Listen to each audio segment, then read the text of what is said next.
Assalamualaikum warahmatullahi wabarakatuh.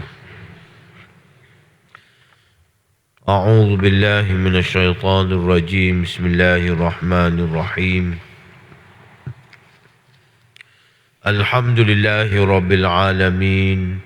Wassalatu wassalamu ala asyrafil anbiya'i wal mursalin. Sayyidina Muhammadin wa ala alihi wa sahbihi ajma'in. Subhanaka la ilma lana illa ma 'allamtana innaka antal alimul hakim. Wala hawla wala quwwata illa billahil aliyyil azim.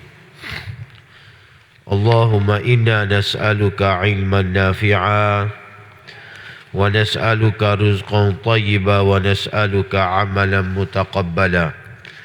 Allahumma inna na'udzu bika min ilmin la yanfa' wa qalbin la yakhsha' wa amalin la yurfa' wa du'a'in la yusma'.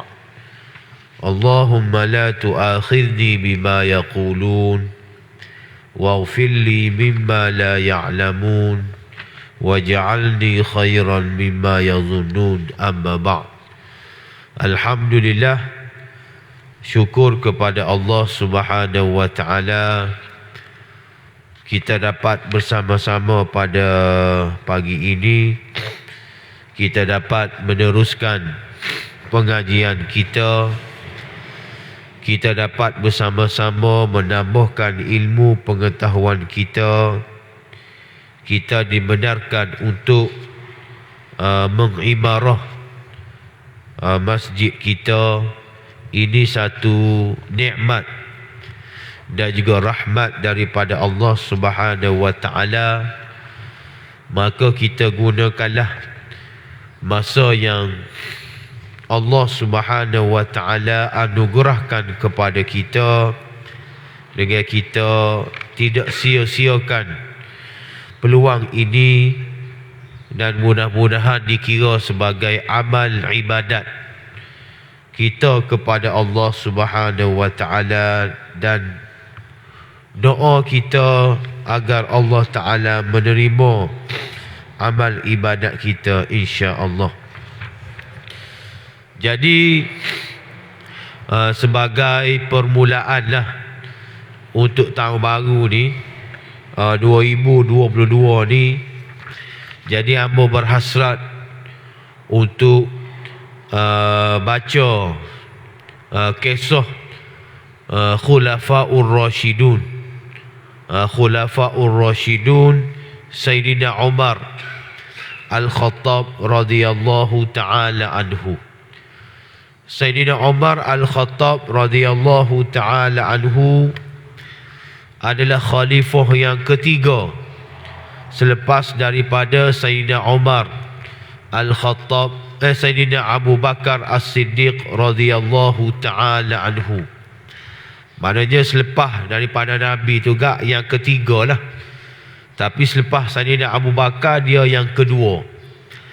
Dia yang kedua selepas Sayyidina Abu Bakar As-Siddiq radhiyallahu ta'ala anhu. Yang mana Sayyidina Umar ini banyak cerita-cerita dia, kisah-kisah dia yang banyak memberi impak, memberi kesan kepada umat Islam, kepada dunia Islam, menyebabkan kita lihat perkembangan Islam ini semakin hari semakin kuat, semakin hari semakin hebat, kerana kecerdikan dan kehebatan yang ada pada Sayyidina Umar Al-Khattab radhiyallahu ta'ala anhu.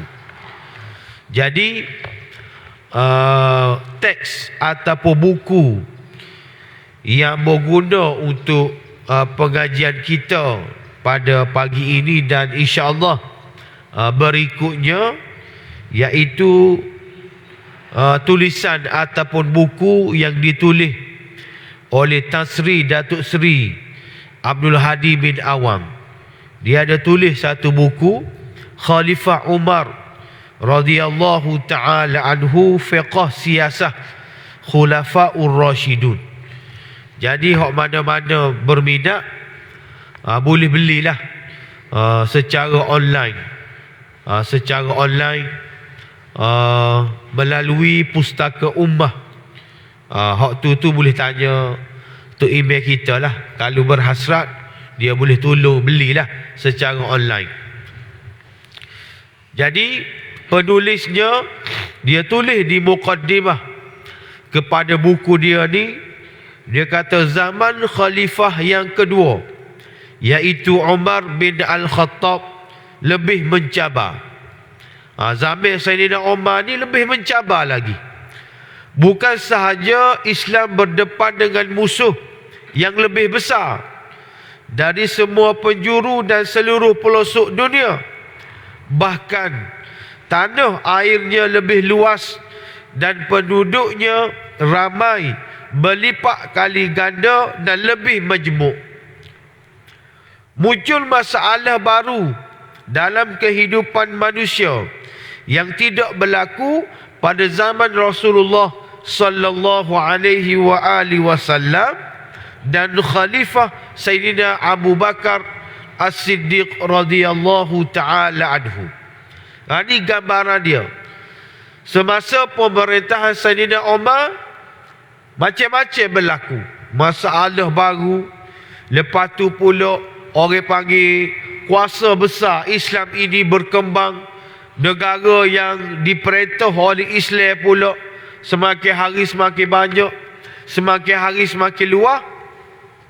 Sebab itu kajian terhadap pemerintahan Sayyidina Umar ini banyak memberi orang panggil input dan juga maklumat baru kepada orang yang mengkaji sistem pemerintahan Sayyidina Umar Al-Khattab radhiyallahu ta'ala anhu. Hebat lagi Sayyidina Umar ini, dia memahami nas yang umum serta nas yang berkaitan dengan sebab yang khusus, di samping perkara-perkara baru yang tidak ada nas. Hak barang, hak Quran hadis tu memang pakat dah. Tapi barang-barang perkara-perkara yang tidak ada nas pun, dia ada kemampuan untuk berijtihad. Dia ada kemampuan untuk buat sesuatu yang baru, walaupun tidak disebut dengan jelas di dalam Al-Quran dan juga di dalam hadis, tetapi kerana kehebatan yang ada kepada Sayyidina Umar, yang ada pada Sayyidina Umar, dia boleh ijtihad perkara-perkara baru, menyebabkan pentadbiran Islam pada zamannya melahirkan ijtihad baru dalam siasah syar'iyah yang mampu menangani semua masalah, termasuk masalah baru yang tidak ada pada sebelumnya. Ini kehebatan Sayyidina Umar Al-Khattab radhiyallahu ta'ala anhu. Betapa kebenaran ijtihad Khalifah Umar ini sungguh terbukti, sehingga ia menjadi sumber kajian dalam ilmu politik dan pentadbiran Islam yang diciplak oleh pemerintahan moden pada zaman kini.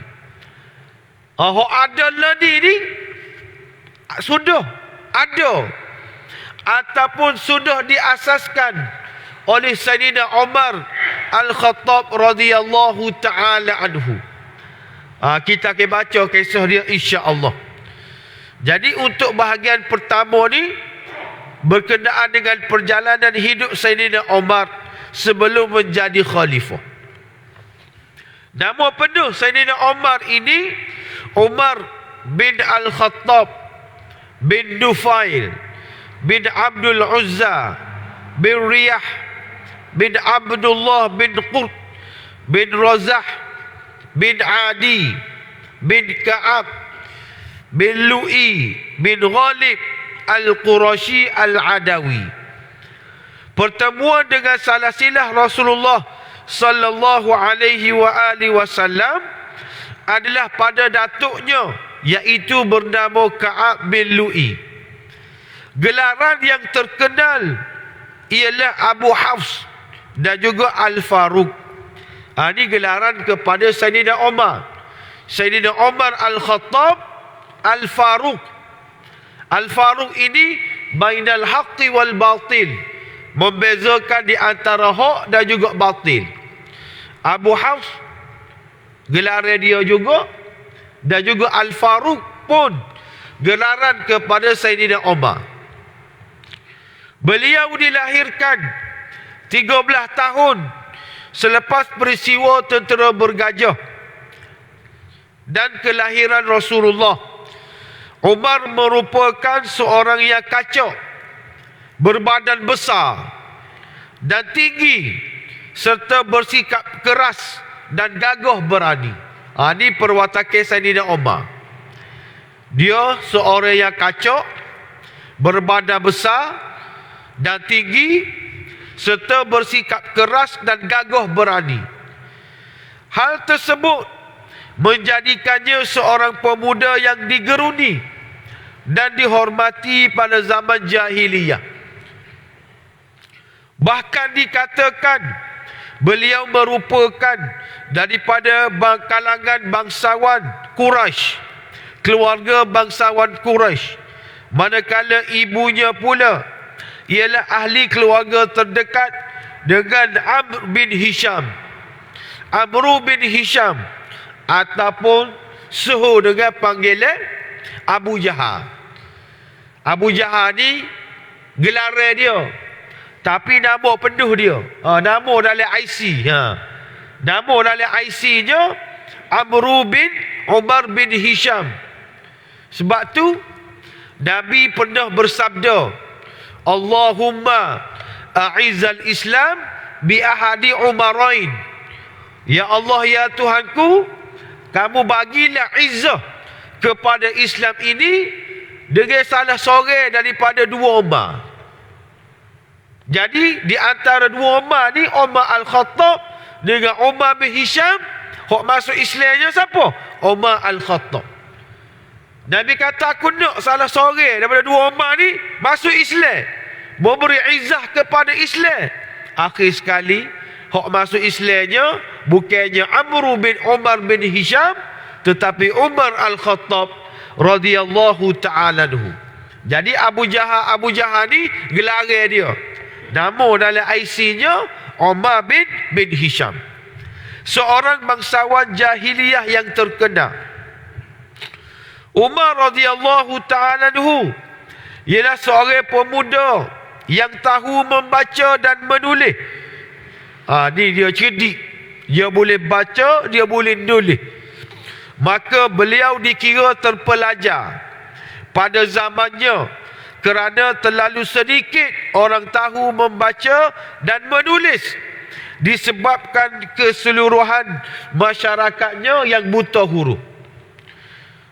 Sayyidina Umar ni dia boleh baca, boleh nulis, sebagaimana Sayyidina Ali bin Abi Talib radhiyallahu ta'ala anhu. Sayyidina Ali boleh baca, boleh nulis. Sebab tu dalam perjanjian Sulh Al-Hudaibiyah, perjanjian Sulh Al-Hudaibiyah, hak tulis perjanjian tu dengan puak-puak musyrikin Mekah adalah Sayyidina Ali bin Abi Talib.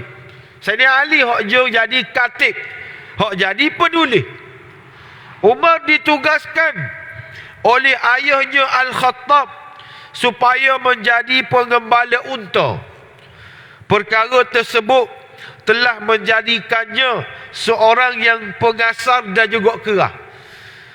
Nak pegang unta ni supaya pegang lembu dengan kambing, dia kena pandai lah. Dia kena kasar, dia kena kerah. Begitu juga pegang unta, lebih-lebih lagi lah.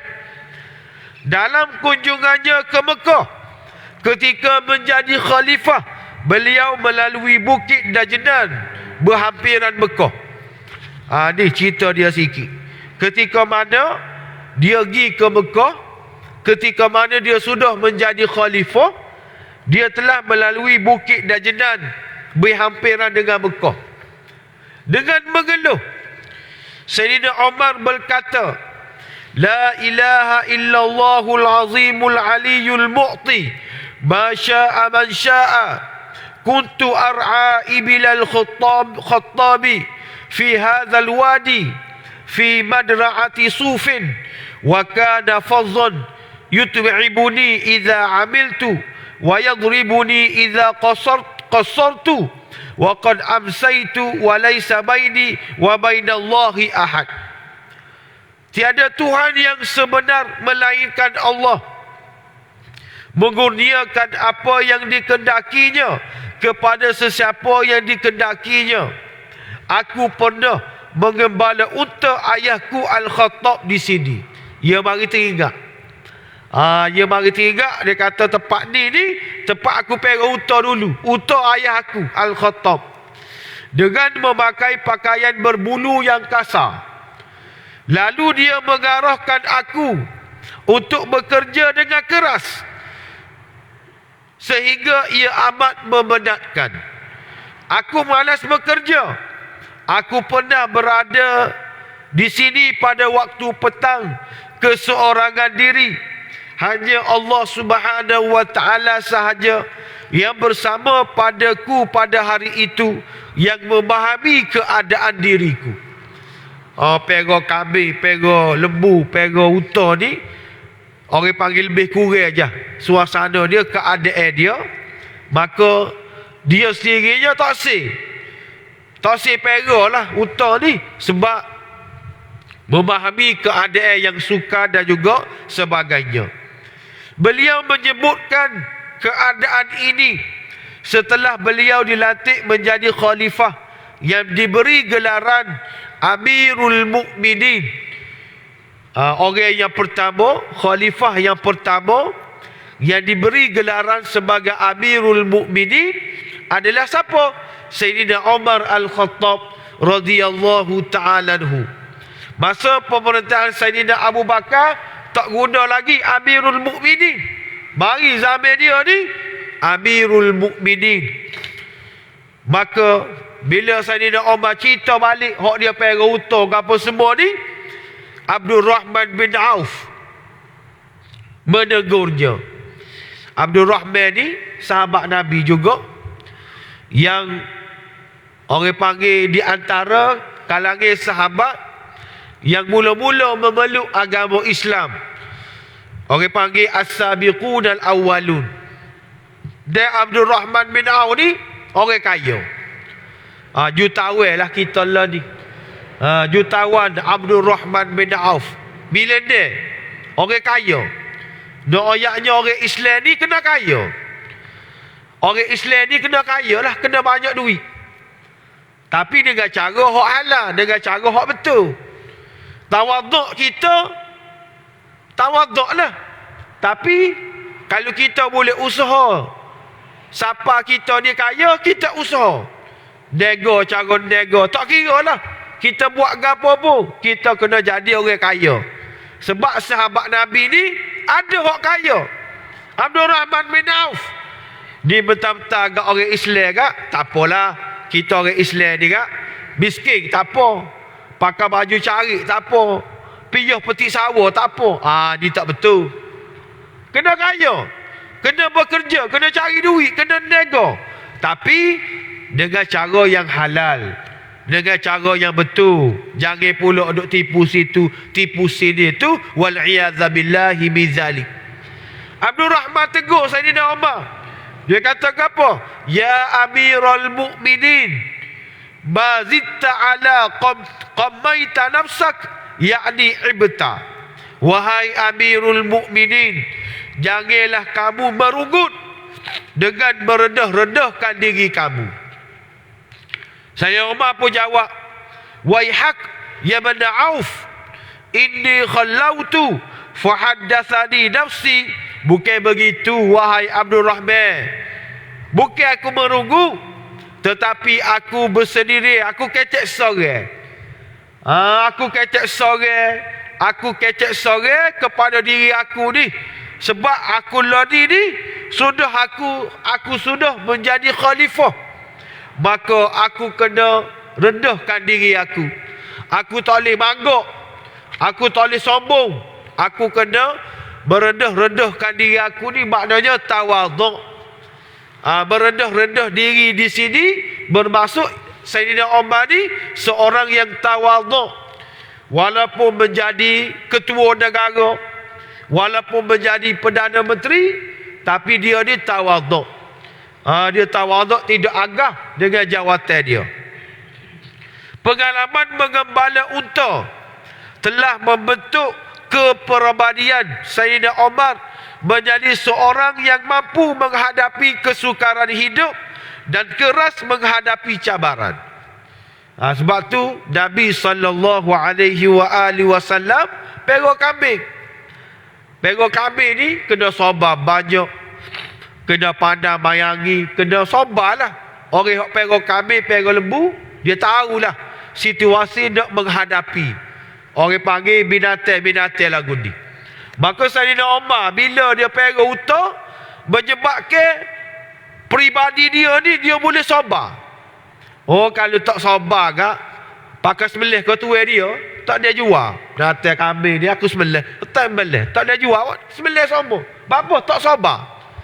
Jadi menyebabkan dia ni boleh menghadapi kesukaran dan boleh menghadapi cabaran. Sayyidina Umar juga berkebolehan menghadapi musuh dengan gagah berani dan hujah yang kuat, menunjukkan keupayaan dan juga kebijaksanaan dia. Maka seringkali pada zaman jahiliyah beliau ditugaskan menjadi perunding dengan para kabilah Arab yang juga bersifat suka berperang dan juga gadah. Hal tersebut menjadikannya berpengalaman dalam menguruskan pergolakan yang berlaku dalam masyarakat. Perangai orang Arab ni kasar, suka perang, suka balah. Ni perangai orang Arab. Umar Al-Khattab juga sering mengunjungi pasar dan pesta Arab yang terkenal seperti Ukas, Jannah dan Zi Al-Majaz, tempat yang sesuai bagi menunjukkan kebolehan bersyair, bersajak dan juga berpidato. Kalau kita lah ni kak, public speaking lah. Belajar kecek, belajar berdebat, belajar orang panggil bersajak.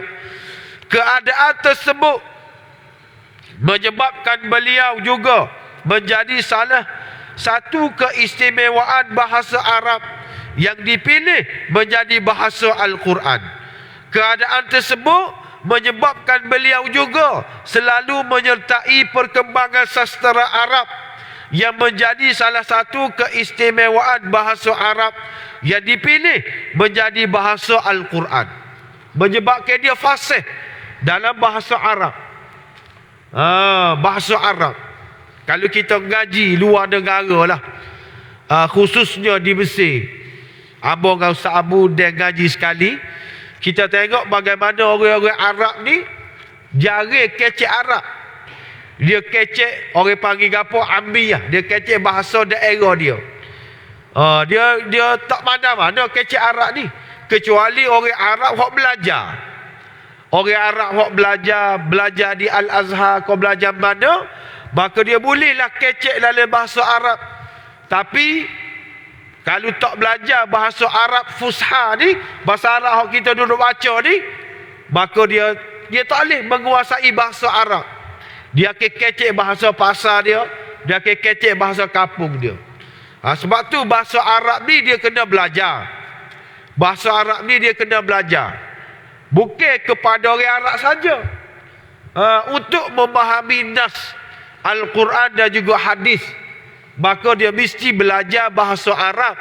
Bukan bercakap bahasa Arab, tetapi memahami tata bahasa Arab. Nahu, sorah, orang panggil apa lagi?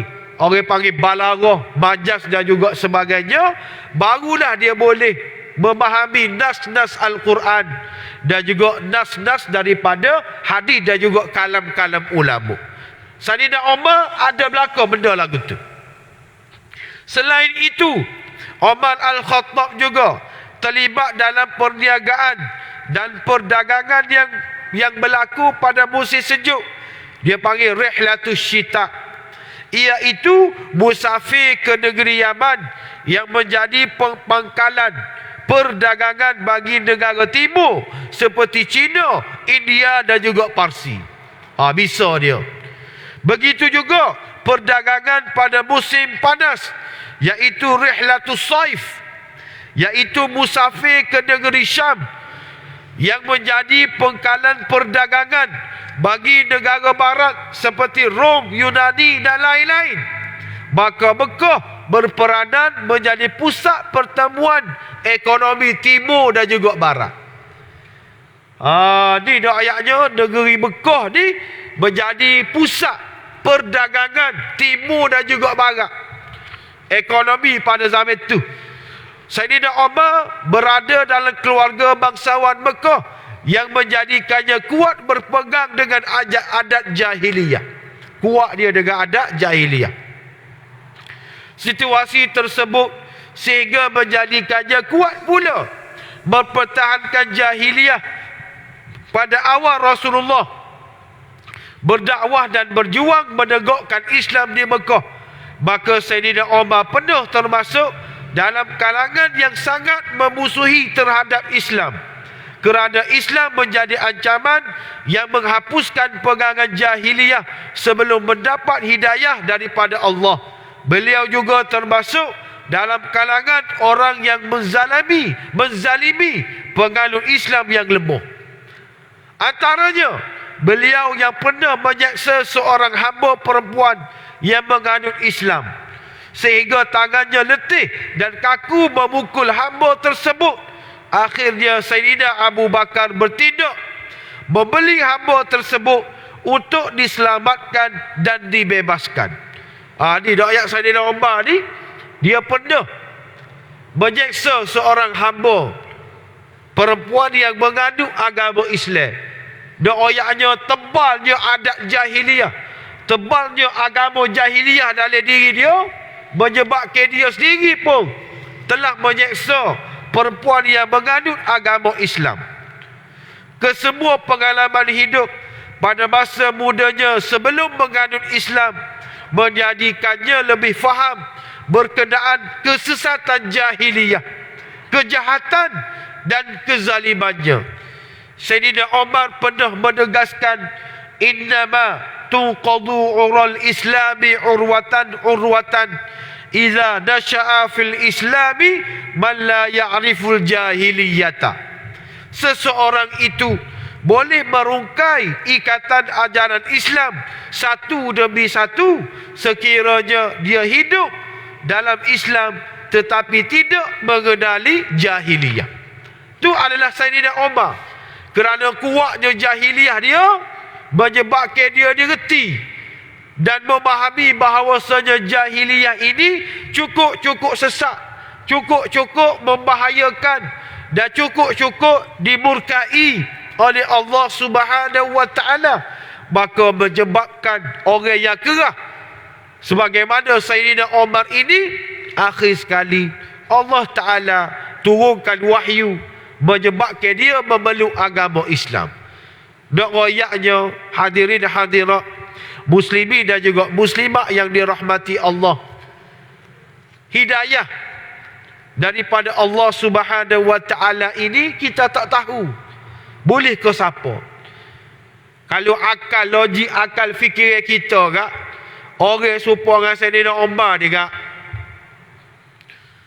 orang panggil tak ada cerita dalam kepala otak kita lah, nak masuk Islam.